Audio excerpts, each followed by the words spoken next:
Pemirsa, data indeks penjualan real atau IPR dalam 6 bulan terakhir bergerak cenderung menurun. Apakah data tersebut menunjukkan kondisi daya beli masyarakat yang melemah? Apakah ketidakpastian global akan berdampak pada kinerja retail domestik? Dan untuk membahasnya kami sudah tersambung via Zoom dengan Ketua Afiliasi Global Retail Indonesia, AGRA, Bapak Roy Mande. Pak Roy, kita lihat data indeks penjualan real atau IPR dalam 6 bulan terakhir ini bergerak cenderung menurun. Apakah ini menggambarkan permintaan masyarakat yang saat ini juga menurun, Pak? Selamat pagi, Jessica. Jadi kita ketahui secara data, ya, kita tahu informasi dari IPR, dari BPS, kemudian juga kita ikuti bagaimana perkembangan ekonomi. Saat ini kan kita masuk dalam suasana atau situasi yang anomali kembali. Ya, ketika kita di akhir tahun 2024, kita sudah rentan agak stabil karena tidak deflasi, ya, setelah 5 bulan berturut-turut dari setelah Lebaran tahun lalu. Tetapi kita di bulan Januari ini kita mengalami lagi deflasi. Memang dalam istilah deflasi ini, ya, ini berkaitan nanti dengan IPR. Jadi kaitan deflasi ini memang di depannya manis, ya, kelihatannya memang ini juga memberi, ini sudah cukup berhasil untuk yang berkaitan dengan subsidi listrik, kemudian juga kondisi diskon, ya, yang besar-besaran kita juga diminta diorkestra oleh pemerintah.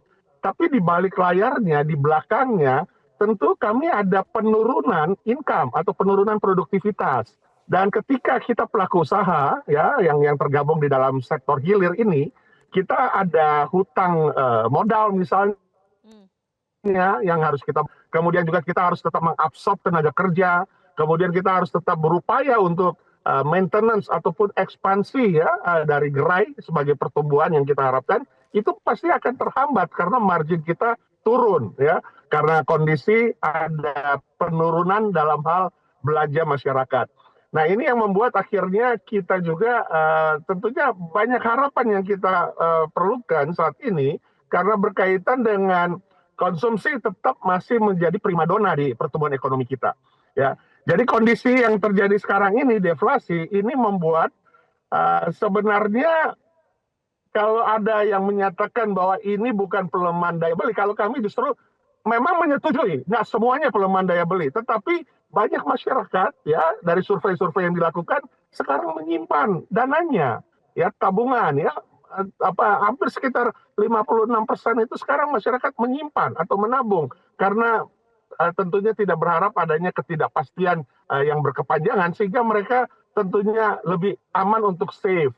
Nah, inilah yang juga membuat akhirnya, ya, selain di belanjanya, basket size dari belanja itu turun, kemudian kita juga lihat dampak lainnya, ya, misalnya mudik yang sekarang turun hampir sekitar 24-25%, kemudian juga kita lihat ada berbagai destinasi wisata juga turun proyeksinya dari tahun sebelumnya.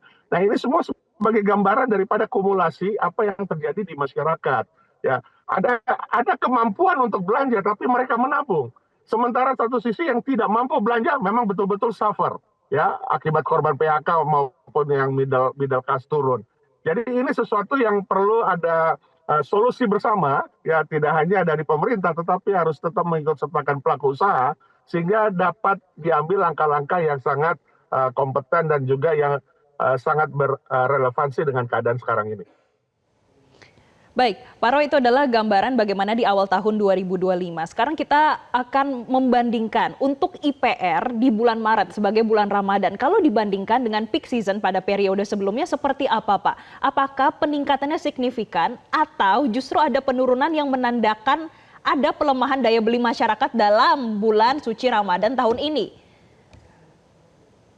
Ya, kalau kita lihat dari informasi dari rekan-rekan retail, bahwa memang ada penurunan hampir sekitar 5-8%, ya, dari tahun sebelumnya.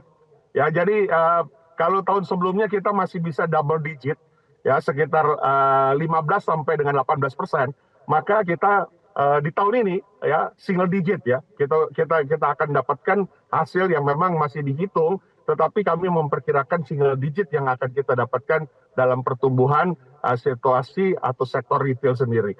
Nah, ini tentunya tidak lepas daripada situasi atau kondisi yang tadi saya sebutkan. Jadi ada kelompok masyarakat yang memang tidak terganggu dengan daya beli. ya, Baik. tapi mereka menabung. Kemudian ada satu kelompok masyarakat yang sangat memang lemah dalam hal daya beli. Nah, ini yang segmen yang terbanyak tentunya menengah ke bawah. Ini juga yang akhirnya menahan belanja karena ketidakmampuan. Nah, jadi ini korelasinya semuanya tentunya kita lihat dari IPR. IPR kita di tahun ini memang masih positif, ya, dengan angka sekitar di atas angka 100 ya, di atas angka moderat ya. Tetapi kondisi dibanding dengan tahun lalu, tentunya kita lihat sederhana saja pertumbuhan di kuartal pertama di tahun lalu, ya, kita masuk di kuartal kedua ya, antara kuartal pertama kuartal kedua di Lebaran tahun lalu itu kita bertumbuh di ekonomi sekitar 5,17%. Nah, kalau di sekarang ya kita ambil angka ya pasti di bawah dari 5,17 karena konsumsinya turun. Ya. Baik. Nah, ini Pak Roy. menandakan sesuatu hal yang sangat realita ya, sangat kenyataan di lapangan. Baik. Ini ada penurunan sampai 5 hingga 8%. Artinya apakah dari pihak pengusaha sudah melihat bagaimana ada kebijakan konkret tidak sih dari pemerintah untuk mendongkrak daya beli masyarakat dan juga nantinya akan berdampak pada pengusaha retail supaya retail pun bisa ekspansif ke depannya? Kita mengapresiasi apapun yang dilakukan oleh pemerintah. Itu poin yang tentu selalu kita ungkapkan. Tetapi seringkali tidak tepat sasaran. Ya, saya ambil contoh saja, misalnya ketika diberikan diskon untuk pesawat ya, kemudian dikasih diskon buat mudik. Seberapa banyak masyarakat Indonesia yang naik pesawat? Seberapa banyak yang akhirnya tidak jadi mudik? Kemudian kalaupun mudik, yang di golongan menengah ke bawah, saudara-saudara kita, itu tidak pakai kendaraan. Tidak membawa kendaraan, tapi mereka naik kendaraan umum yang tuslahnya malah naik.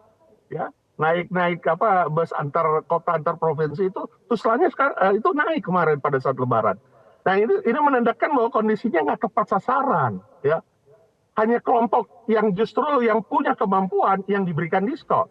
Sementara kelompok yang sangat membutuhkan tidak diberikan diskon, sehingga mereka akhirnya mengambil keputusan itulah yang 24% tidak jadi mudik. Ini contoh yang sederhana saja.